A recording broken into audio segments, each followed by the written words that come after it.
جب تاریخ رکھنے کی بات آئی تھی کہ مسلمانوں کی تاریخ کب سے شروع کی جائے تو وہ یہیں ہجرت سے شروع ہوئی تھی۔ حضرت عمر رضی اللہ تعالیٰ عنہ کے دور میں جب یہ بات سامنے آئی کہ چونکہ خطوط لکھے جاتے ہیں، خطوط میں تاریخ نہیں ہوتی، اس لیے پتہ نہیں چلتا کون سی تاریخ کا خط ہے، تو مشورہ ہوا کہ خط پہ تاریخ ہونی چاہیے۔ تو کہا آپ تاریخ کا آغاز کہاں سے کریں؟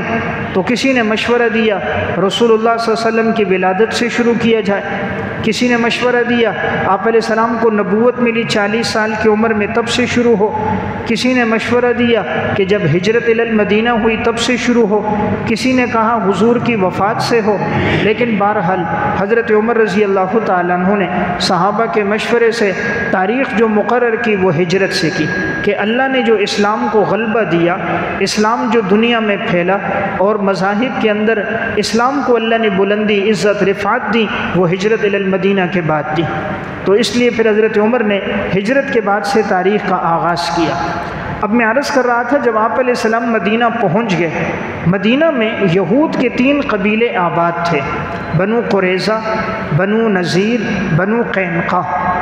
آپ صلی اللہ علیہ وسلم نے مدینہ پہنچ کر سب سے پہلے آپ نے یہ کیا، آپ نے صحابہ میں مواخات قائم کی، بھائی چارہ۔ چونکہ اتنے بڑی مہاجرین کی تعداد تھی جو سب مکہ چھوڑ کر مدینہ آئے، اور وہ سب اپنی دولت، پیسہ، مال، اپنی زمینیں، جائیدادیں سب چھوڑ کر آئے، تو یہ بہت بڑی قربانی ہے کہ ہجرت کے لیے سب کچھ چھوڑا ہے۔ قرآن کریم میں اللہ تعالیٰ نے سورہ حشر میں مہاجرین کا تذکرہ کیا ہے کہ جس وقت یہ لوگ آئے تھے تو یہ لوگ فقیر تھے، یعنی ان کے پاس کچھ بھی موجود نہیں تھا، جو کچھ ان کا مال وغیرہ تھا وہ سب کا سب یہ لوگ مدینہ میں چھوڑ کر، مکہ میں چھوڑ کر آئے تھے۔ اس لیے یہ فقراء صحابہ میں سے للفقراء المہاجرین الذین اخرجوا من دیارہم واموالہم، یہ فقراء مہاجرین جو نکالے گئے اپنے گھروں سے، اپنے مالوں سے، یبتغون فضلا من اللہ ورضوانا، یہ تلاش کرتے تھے اللہ کا فضل، اللہ کی رضامندی، وینصرون اللہ ورسولہ، انہوں نے اللہ کے اور اللہ کے رسول کی مدد کی، اولئک هم الصادقون، یہی لوگ سچے لوگ ہیں۔ اب جب یہ لوگ پہنچے ہیں تو اب بڑا مسئلہ تھا ان کو ٹھہرایا کہاں جائے، اتنی بڑی تعداد مکہ سے مدینہ آئی، حبشہ کے لوگ جو گئے تھے وہ بھی اب مدینہ آ گئے، اب ان کو مدینہ میں ٹھہرانا، اب کاروبار تو کسی کا نہیں ہے، کسی کے پاس ذاتی مکان نہیں ہے مدینہ میں، مہاجرین کے پاس دولت نہیں، پیسہ نہیں، اب ان کو کیسے ٹھہرایا جائے؟ تو رسول اللہ صلی اللہ علیہ وسلم نے مواخات قائم کی۔ مواخات کہتے ہیں بھائی چارہ، ایک ایک انصاری کو ایک ایک مہاجر کا بھائی بنایا، یہ تیرا بھائی ہے، یہ تیرا بھائی، یہ تیرا بھائی۔ اور انصار کو بھی اللہ نے کیا ایمان، کیا محبت کا جذبہ، کیا عقیدت سے اللہ نے نوازا، واقعی وہ انصار تھے، یعنی مددگار۔ رسول اللہ صلی اللہ علیہ وسلم اسی لیے فرماتے تھے اگر ہجرت کی فضیلت نہ ہوتی تو میں چاہتا تھا میں بھی انصار میں سے ہوتا۔ فرمایا لوگ ایک راستے پہ چلے، انصار ایک وادی پہ چلے، میں اس وادی میں چلوں گا جہاں انصار چلے۔ حضور کو انصار سے بڑی محبت تھی، انصار کی عورتیں اور بچے آپ آتے دیکھتے، بخاری کی روایت، رسول اللہ صلی اللہ علیہ وسلم خوش ہو جاتے انصار کو دیکھ کر کہ انہوں نے میری بڑی مدد کی تھی۔ اب حضور نے جب یہ بھائی چارہ قائم کیا تو اندازہ کیجئے کہ کیسی محبت تھی انصار کے دل میں اپنے ان صحابہ مہاجرین کے لیے۔ حالانکہ قبیلہ ایک نہیں، خاندان ایک نہیں، قوم ایک نہیں، زبان ایک نہیں، انسان تو چلو کبھی زبان کی وجہ سے تعاون کرتا ہے، قوم کی وجہ سے کرتا ہے، خاندان کی وجہ سے کرتا ہے، یہ مدینہ کے رہنے والے، وہ مکہ کے رہنے والے، یہ اوس اور خزرج کے رہنے والے، وہ قریش کے رہنے والے، لیکن کیسا تعلق تھا؟ صحیح بخاری کی روایت ہے عبد الرحمن ابن عوف کو بھائی بنایا گیا سعد بن ربی کا۔ سعد بن ربی عبد الرحمن بن عوف کو لے کر آئے اپنے گھر، فرمایا ان سے میری یہ 2 بیویاں ہیں، تم دیکھو جو بیوی تمہیں پسند آئے گی میں اس کو طلاق دوں گا، عدت گزر جائے تو مجھ سے نکاح کر دیں۔ یہ میرا مکان ہے، میں اس کو 2 حصوں میں تقسیم کروں گا، آدھا تم رکھو گے، آدھا میں رکھوں گا، میرے پاس جتنا مال ہے میں اس کو 2 حصوں میں کروں گا، آدھا مال تم رکھو گے، آدھا مال میں رکھوں گا۔ اسی طرح تمام انصار نے اسی طرح کیا، اپنے گھروں میں ان مہاجرین کو ٹھہرایا، اپنے ساتھ کھانے میں، مال میں، جائیدادوں میں، زمینوں میں، پھل میں شریک کیا۔ آج تو سگا بھائی بھائی کو اس کا حق نہیں دیتا، ایک ماں باپ سے پیدا ہونے والے بھائی بھائی کا حق مار دیتا ہے، لیکن آپ دیکھیں کیا ایمان تھا، صحابہ کرام کا کتنی قربانیاں دی۔ عبد الرحمن بن عوف نے کہا اللہ تعالیٰ برکت ڈالے، آپ مجھے بازار کا راستہ بتائیں، میں محنت مزدوری کروں گا۔ بازار گئے، محنت مزدوری کی، جب شام واپس آئے تو مزدوری کر کے کچھ پنیر بھی تھا، کچھ گھی بھی تھی، وہ لے کر آئے۔ چند دنوں بعد اللہ نے وسعت دی، انصار میں نکاح ہو گیا، رسول اللہ صلی اللہ علیہ وسلم سے ملاقات ہوئی، آپ نے کپڑوں پر مہندی کا ایک نشان سا دیکھا، آپ پہچان گئے، مسکرائے، فرمایا عبد الرحمن یہ نشان کس کا؟ فرمایا یا رسول اللہ نکاح کیا ہے۔ آپ نے فرمایا کس سے؟ فرمایا انصار کی فلاں عورت سے۔ اور فرمایا مہر میں کیا دیا؟ کہا ایک گٹھلی سونا دیا۔ آپ نے فرمایا اولم ولو بشاتن، پھر ولیمہ کر لو اگرچہ بکری کے ساتھ ہو، کچھ نہ کچھ کرو۔ تو دیکھیں آپ علیہ السلام نے گلہ نہیں کیا کہ تم نے مجھے بلایا کیوں نہیں۔ آج تو گلہ ہوتا ہے جی شادی میں بلایا کیوں نہیں، پھر تو اس پر بھی گلہ ہوتا ہے جی 2 آدمی کیوں لکھے، پورا گھر لکھنا چاہیے تھا۔ نہ صحابہ کو کسی سے گلہ کرتے تھے، نہ امام الانبیاء نے گلہ کیا کہ تم نے مجھے بتایا نہیں، رخصتی ہو گئی، شادی ہو گئی۔ تو بہرحال یہ مواخات قائم ہو گئے، صحابہ کی آپس میں اس طرح مہاجرین کا مسئلہ حل ہو گیا، ورنہ اتنی بڑی تعداد کو مدینہ میں ٹھہرانا، ان کے قیام طعام کا بندوبست کرنا بہت مشکل تھا، لیکن امام الانبیاء کی فراست، دانائی، ایمانی محبت صحابہ کی کہ یہ مسئلہ حل ہو گیا۔ آپ صلی اللہ علیہ وسلم جب مدینہ آئے، آپ نے دوسرا کام کیا، میثاق مدینہ۔ میثاق مدینہ کہتے ہیں مدینہ میں یہودیوں کے یہ 3 قبیلے تھے، بنو قریظہ، بنو نذیر، بنو قینقاع۔ یہ یہودی پہلے یعنی اوس اور خزرج والوں سے کہتے تھے جب وہ پیغمبر آئے گا ہم اس کے ساتھ ملیں گے، تمہیں ختم کر دیں گے، ہم اس پر ایمان لائیں گے، تمہیں نہیں چھوڑیں گے۔ تو الحمدللہ یہ لوگ ایمان میں سبقت کر گئے۔ اب یہودیوں کو پہلے سے ایک ضد، تعصب اور عناد تو تھا، تو وہ ایمان نہیں لے کر آئے، چند لوگ لائیں لیکن اکثر نہیں لائے۔ آپ صلی اللہ علیہ وسلم نے اب ان سے معاہدہ کیا، ان یہودیوں کے سرداروں کو بلایا۔ حضور چاہتے تھے کہ مدینہ محفوظ ہو جائے، کہ اگر دشمن باہر سے حملہ کرے تو ہم مل کر مقابلہ کریں، کہیں ایسا نہ ہو یہ لوگ پیچھے سے ہم پر وار کر کے ہمیں نقصان نہ پہنچائیں۔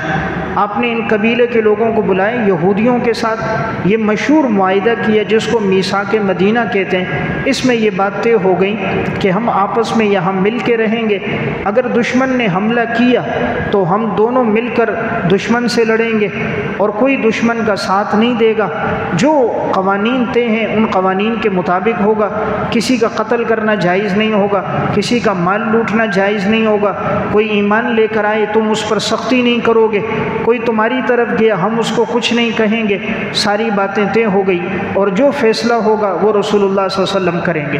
آپس میں اگر کوئی نزاع اور جھگڑا ہوگا اس معاملے کا تصفیہ آپ صلی اللہ علیہ وسلم فرمائیں گے، تو یوں معاملہ طے ہو گیا جس کو کہتے ہیں میثاق مدینہ۔ تو بہرحال یوں مدینہ محفوظ ہو گیا کہ اندر کے لوگوں کی اب شرارت نہیں ہوگی کہ جس سے آپ کو نقصان پہنچے۔ اب جب حضور کی مدینہ آمد ہو گئی، مسجد نبوی کی یہاں بنیاد ہو گئی، لوگ جوگ در جوگ ایمان میں آنا شروع ہوئے۔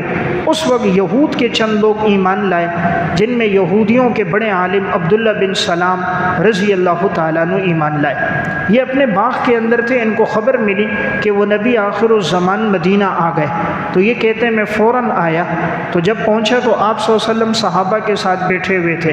کہتے ہیں جیسے ہی میں نے حضور کے چہرے کو دیکھا ہے تو رأیت وجہ رسول اللہ صلی اللہ علیہ وسلم عرفت ان وجہہ لیس بوجہ کذاب، میں نے حضور کے چہرے پہ نظر ڈالی، میں پہچان گیا اتنا خوبصورت آدمی، اتنا حسین اور نورانی انسان جھوٹا نہیں ہو سکتا۔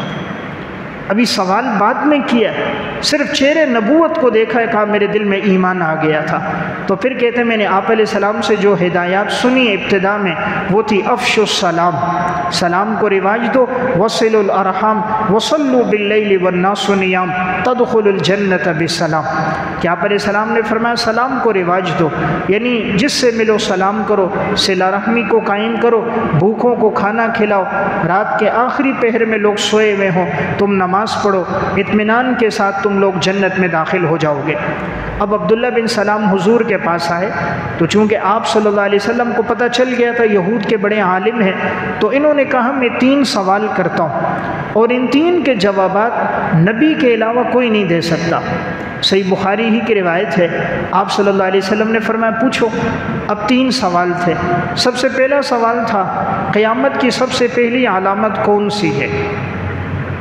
دوسرا سوال تھا جنتی جو سب سے پہلی جو ان کو غذا دی جائے گی، جو سب سے زیادہ لذیذ ہوگی جنتیوں کے لیے، وہ لذیذ اور پہلی غذا کون سی ہوگی؟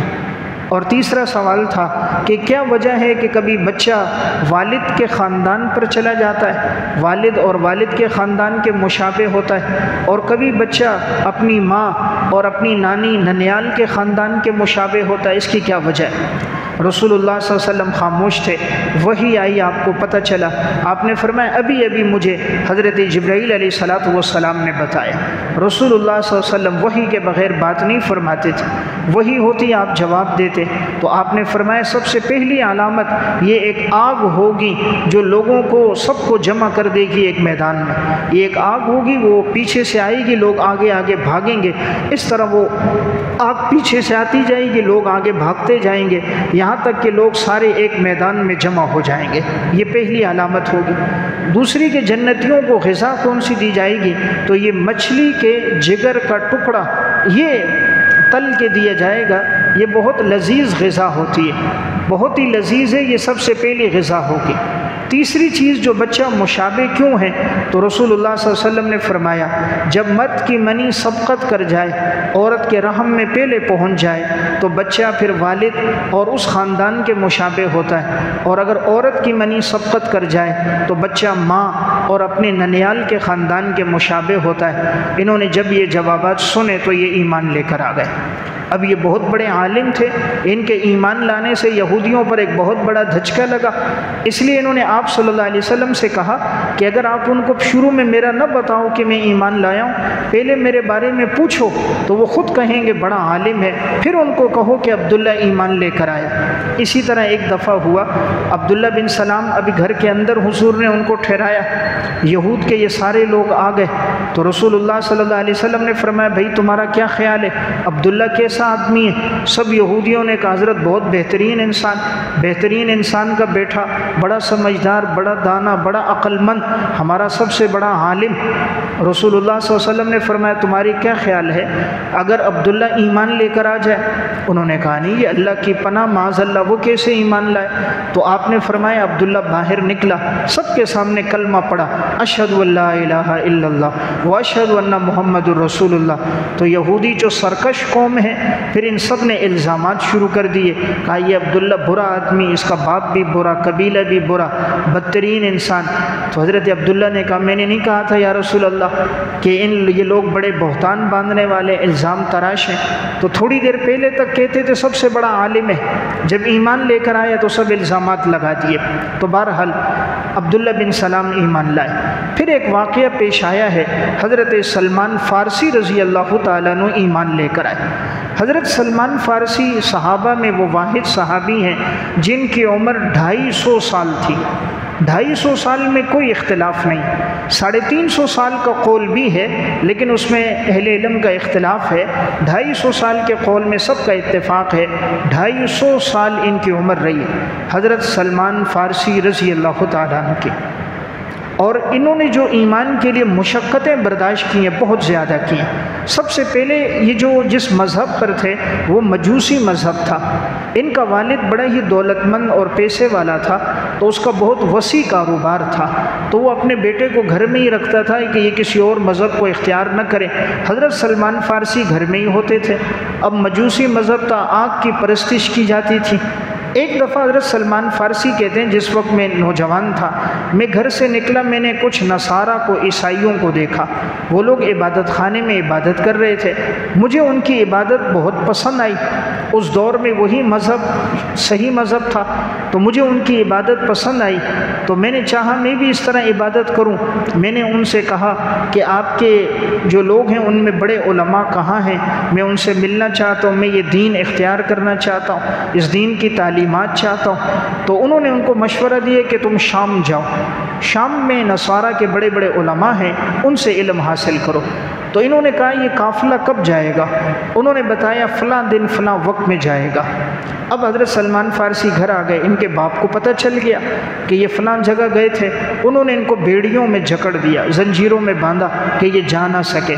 آخر کار چند دن گزرے، کسی طرح زنجیر کھل گئی، انہیں اطلاع ہوئی، باپ کو بغیر بتائے یہ نکل گئے اور نکلے، اور یہ وہاں پر جو قافلہ جا رہا تھا ایک دوسرا، اس کے ساتھ شریک ہو کر شام پہنچے۔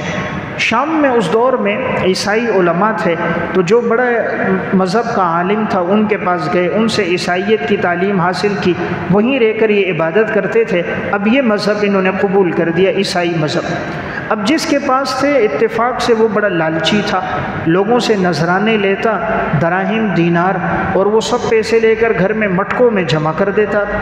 حضرت سلمان فارسی رضی اللہ تعالیٰ عنہ کہتے ہیں میں دیکھتا تھا، جب اس کی موت ہوئی تو اس کے گھر سے بہت سا پیسہ برآمد ہوا، تو لوگوں نے پھر اس کو پھانسی پہ لاش کو لٹکایا اور اس کو کوڑے مارے۔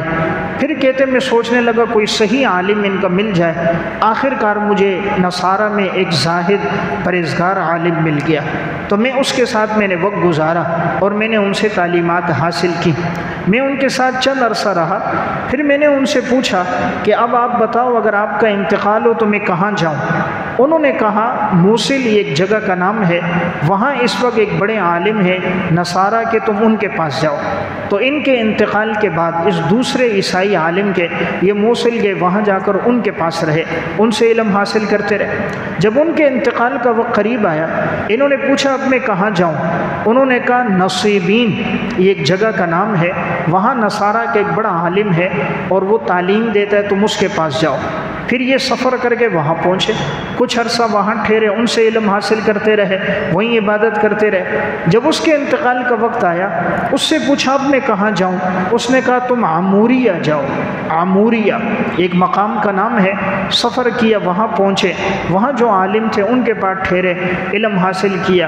جب ان کے انتقال کا وقت قریب آیا، اب زندگی کا ایک طویل عرصہ گزر گیا تھا، انہوں نے پوچھا اب بتاؤ میں کہاں جاؤں؟ انہوں نے کہا اب بات یہ کہ وہ پیغمبر آخر الزمان کے ظہور کا وقت ہو چکا ہے اور وہ آنے والے ہیں، اب تم جاؤ، جگہ بتائی یثرب جاؤ، یعنی جہاں رسول اللہ صلی اللہ علیہ وسلم ہجرت کر کے آئیں گے مدینہ، تم اس جگہ جاؤ، یہاں کھجور کے درخت زیادہ ہیں، نشیبی جگہ ہے، پتھریلے مقامات ہیں، یہاں وہ پیغمبر آخر الزمان آئے گا، تم جا کر اس پر ایمان لاؤ۔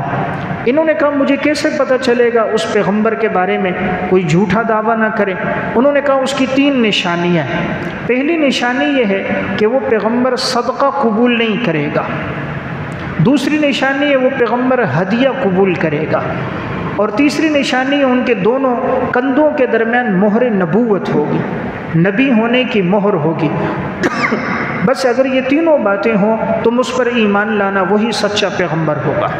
اب یہ سفر کرتے کرتے کہتے میں پہنچا، کہا پھر ایسا ہوا راستے میں یہودیوں میں سے کسی نے مجھے پکڑا، غلام بنا کر بیچا۔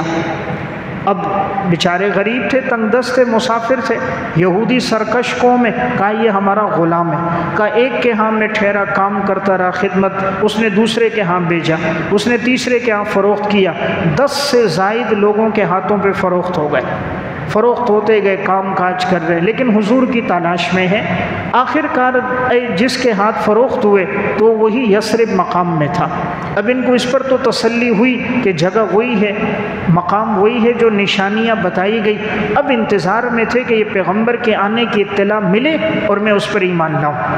اب کہتے ہیں ایک دفعہ میں اسی یہودی جو میرا آقا تھا، میں اس کے باغ میں درختوں کے اوپر چڑھا ہوں، صفائی ستھرائی کر رہا ہوں، زائد پتے شاخیں کاٹ کاٹ رہا ہوں، اچانک کوئی ایک اور یہودی اندر آیا تو میرے باغ کے مالک کو کہا کہ وہ پیغمبر آ چکا ہے، جس پیغمبر کے ظہور کی خبریں ہم بتاتے تھے وہ مدینہ میں آ چکا ہے۔ حضرت سلمان فارسی رضی اللہ تعالیٰ عنہ کہتے ہیں میرے کان میں جب یہ خبر آئی وہ پیغمبر آ گئے، میں نے فوراً بس نیچے اترا اور میں نے کھجوریں لیں اور تلاش کرتے کرتے آپ صلی اللہ علیہ وسلم تک پہنچ گیا۔ جب میں گیا تو حضور نے فرمایا یہ کیا ہے؟ تو میں نے کہا کہ یہ صدقہ ہے، آپ قبول فرمائیے۔ تو رسول اللہ صلی اللہ علیہ وسلم نے فرمایا میں صدقہ قبول نہیں کرتا، یہ میرے صحابہ ہیں، ان کو دے دو۔ تو صحابہ اکرام کو دے دیا، انہوں نے کھا لیا۔ یہ کہتے ہیں مجھے تسلی ہو گئی، ایک نشانی ہو گئی۔ چند دن گزرے، پھر میں دوبارہ کھجوریں لے کر آیا تو آپ صلی اللہ علیہ وسلم سے کے پاس لایا۔ حضور نے فرمایا یہ کیا ہے؟ فرمایا رسول اللہ آپ کے لیے ہدیہ ہے۔ آپ صلی اللہ علیہ وسلم نے قبول کیا کہ ہدیہ اور تحفہ آپ قبول کرتے تھے، آپ نے تناول فرمائی۔ اب کہتے ہیں دوسری نشانی بھی ہو گئی، ابھی تک یہ ایمان نہیں لائے، نشانیوں کی تصدیق کر رہے ہیں۔ جب دوسری بھی ہو گئی تو اب یہ اٹھے ہیں، آپ صلی اللہ علیہ وسلم نے دیکھا مسکرا گئے۔ حضور تو پیغمبر تھے، صاحب وحی تھے، سمجھ گئے یہ کچھ دیکھنے کے لیے آ رہے ہیں، تو آپ علیہ السلام نے چادر خود ہٹا دی۔ تو وہ جیسے آئے حضور کے دونوں کندھوں کے درمیان مہر نبوت کو دیکھا، پہچان گئے، وہیں چمٹ گئے، بوسہ دیا، آگے آئے، کلمہ پڑھو اور اسلام لے کر آ گئے۔ یعنی کتنی محنت انہوں نے کی ہے دین اسلام تک پہنچنے کے لیے، کتنی لمبی طویل مشقت صبر آزما انہوں نے سفر کیے، برداشت کیے۔ آخر جب پہنچے ایمان لے کر آ گئے تو ان کے آقا کو پتہ چلا، وہ بھی بڑا بدبخت ہے یہودی، کہ یہ ایمان لائیں۔ تو اس نے کہا میں تمہیں آزاد کروں گا لیکن اس شرط پہ کروں گا کہ تم 300 درخت کھجور کے لگاؤ گے اور ان پر کھجوریں پک جائیں گی، کھجوریں لگ کر پک جائیں تب تمہیں آزاد کروں گا۔ نمبر 2 تم مجھے 40 اوقیہ سونا دو گے، 40 اوقیہ سونا دو گے تب میں تمہیں آزاد کروں گا۔ اب یہ بڑی سخت شرائط تھیں، 300 درخت لگانا، اس پہ کھجور پک کے آ جائے، اور 40 اوقیہ سونا، یہ بھی بڑی سخت بات تھی۔ رسول اللہ صلی اللہ علیہ وسلم کے پاس آئے، کہا یا رسول اللہ اس نے یہ شرط لگائی ہے۔ آپ صلی اللہ علیہ وسلم نے فرمایا اللہ مدد کرے گا۔ آپ نے صحابہ میں فرمایا بھائی جس کے پاس کھجور کے درخت ہوں وہ لے آئے، کسی کے پاس 2 تھے، کسی کے پاس 4 تھے، کسی کے پاس 10 تھے، کسی کے پاس 20 تھے، وہ سب لے کر آ گئے۔ جب سب لائے تو آپ صلی اللہ علیہ وسلم نے فرمایا میں خود لگاؤں گا تاکہ جلدی پھل آ جائے۔ آج بھی مدینہ میں وہ باغ موجود ہے جس کو باغ سلمان فارسی کہتے ہیں، اور سب سے اچھی کھجوریں، سب سے بہترین کھجوریں اسی باغ کی ہوتی ہیں۔ وہ رسول اللہ صلی اللہ علیہ وسلم کا دست مبارک لگا تھا، آج تک اس کی برکات ظاہر ہو رہی، اور آج تک لوگ مدینہ میں کھجوریں کھا رہے ہیں، لا رہے ہیں، ہر جگہ لے کر جا رہے ہیں۔ زمزم کا پانی اور مدینہ کی کھجوریں، اللہ نے ایسی برکت ڈالی ہے، 30 سے 35 لاکھ آدمی ہر دفعہ حج کے لیے عمرے کے لیے جاتا ہے، کھاتے بھی ہیں پورے مدینے میں، مکہ میں، سعودیہ میں، کوئی 20 کلو لا رہا ہے، کوئی 25 کلو لا رہا ہے، لیکن مدینہ کی نہ کھجوروں میں کمی ہوئی نہ زمزم کے پانی میں کمی ہوئی۔ تو بہرحال حضور نے خود وہ جا کر درختوں کو لگایا۔ ایک درخت کسی اور صحابی نے اپنے ہاتھ سے لگایا تو اس پر پھل نہ آیا، تو آپ علیہ السلام نے پھر خود نکال کے لگایا، اس پر بھی پھل آ گیا، تو بہت جلدی یہ درخت سب پر پھل آ گئے۔ تو پہلی شرط پوری ہو گئی، 300 کے 300 پہ کھجوریں آ گئی۔ اب دوسری شرط تھی کہ 40 اوقیہ سونا، تو حضور کو کسی نے ہدیہ میں سونا تھوڑا سا بھیجا، انڈے کی مقدار کے برابر تھا۔ آپ صلی اللہ علیہ وسلم نے فرمایا سلمان یہ لے جاؤ۔ تو ابتدا میں سوچنے لگے یا رسول اللہ یہ کم نہ ہو، کیونکہ وہ تو 40 اوقیہ تو بڑی مقدار ہے۔ آپ صلی اللہ علیہ وسلم نے فرمایا سلمان اللہ اس میں برکت ڈالے گا۔ جب لے کر گئے تولا تو واقعی وہ 40 اوقیہ پورا تھا، وہ پورا تھا، اور اللہ نے اس طرح ان کو آزادی دے دی۔ حضرت سلمان فارسی طویل مشقت اور جد و جہد کے بعد ایمان لائے اور آزاد ہو گئے، پھر رسول اللہ صلی اللہ علیہ وسلم کے یہ ساتھ رہے ہیں، اور پھر آگے جا کر سن 35 ہجری میں، اور بعض نے کہا ہے حضرت عمر رضی اللہ تعالیٰ عنہ کے دور خلافت میں پھر ان کا انتقال ہوا۔ 250 سال اللہ نے ان کو عمر عطا کی، اور بڑے ہی زاہد صحابی تھے۔ الطبقات الکبریٰ میں ان کا واقعہ موجود ہے۔ ایک دفعہ جب یہ مدائن کے گورنر بن گئے تو اپنے غلام کو ایک کام کے لیے کہا، غلام گیا کرنے کے لیے تو یہ خود اس کی جگہ آٹا گوندھ رہے ہیں، کام کر رہے ہیں۔ کسی نے کہا حضرت آپ کیوں کر رہے ہو؟ فرمایا مناسب نہیں، میں نے خادم کو ایک کام کے لیے بھیجا، اب دوسرا کام بھی اس پہ ڈالوں تو اس پہ مشقت ہوگی، کیوں نہ اس کے حصے کا کام اب میں خود کر لوں۔ جب یہ مدائن ہی کے گورنر تھے حضرت سلمان فارسی، تو عام لباس میں ہوتے تھے، تو بازار میں چکر لگا رہے تھے، تو کسی کو پتہ نہیں تھا کہ یہ عام لوگوں کو کہ یہ گورنر ہیں، تو کچھ لوگ تجارت کے لیے آئے، اب ان کے پاس ساز و سامان تھا، وہ مزدور ڈھونڈ رہے تھے۔ حضرت سلمان فارسی کو حلیے سے انہوں نے دیکھا، سمجھے کہ شاید یہ مزدور ہے، جیسے آج کل گورنر ہوتے ایک ٹاٹ باٹ ہوتی ہے، وہ تو سادگی کی زندگی تھی، تو حضرت سلمان فارسی کو انہوں نے سمجھا کوئی مزدور ہے، کہا ہمارا یہ سامان یہاں سے وہاں تک لے جاؤ، ہم تمہیں اجرت دے دیں گے۔ حضرت سلمان فارسی گورنر ہونے کے باوجود سامان کندھے پہ رکھا، لے کر جانے لگے۔ راستے میں لوگوں نے دیکھا، جو پہچانتے تھے سب دوڑتے ہوئے آئے کہ یہ تو صحابی رسول ہیں اور یہ پورے شہر کے گورنر ہیں، اور کہا تم ان سے کام لے رہے ہو؟ انہوں نے کہا ہمیں تو نہیں پتہ تھا کہ یہ گورنر ہیں۔ حضرت سے منت سماجت کی، حضرت آپ چھوڑیے۔ فرمایا نہیں، میں نے ایک نیکی کا ارادہ کیا، میں اس کو پورا کروں گا۔ پھر اس کو پورا کیا، جہاں تک سامان لے جانا تھا حضرت سلمان فارسی وہاں تک لے کر گئے، سامان رکھا، انہوں نے اجرت دینا چاہی تو اجرت قبول نہیں کی۔ پھر انتقال ان کا کیسے ہوا ہے؟ آخر جب سلمان فارسی رضی اللہ تعالیٰ عنہ کے انتقال کا وقت تھا، سعد بن ابی وقاص رضی اللہ تعالیٰ عنہ آئے، حضرت سلمان فارسی کی آنکھوں میں آنسو تھے۔ فرمایا آپ کیوں رو رہے ہو؟ تو یعنی آپ نے تو اچھی زندگی گزاری، بڑی طویل مشقتیں دین کے لیے برداشت کی، تو آپ کیوں رو رہے ہو؟ آپ کو حضور کی صحبت ملی ہے۔ فرمایا نہیں، آپ صلی اللہ علیہ وسلم نے فرمایا تھا تم میں سے کسی ایک کے لیے اتنا مال کافی ہے جتنا مسافر کے لیے ہو، اور میں گھر میں دیکھ رہا ہوں میرے پاس اس سے زیادہ مال موجود ہے۔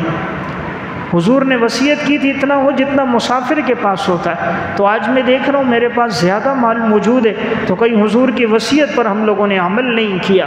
حالانکہ جب انتقال ہوا، راوی کہتا ہے جب گھر کے سامان کو جمع کیا گیا تو اس کی مقدار 20 درہم بھی نہیں بنتی تھی۔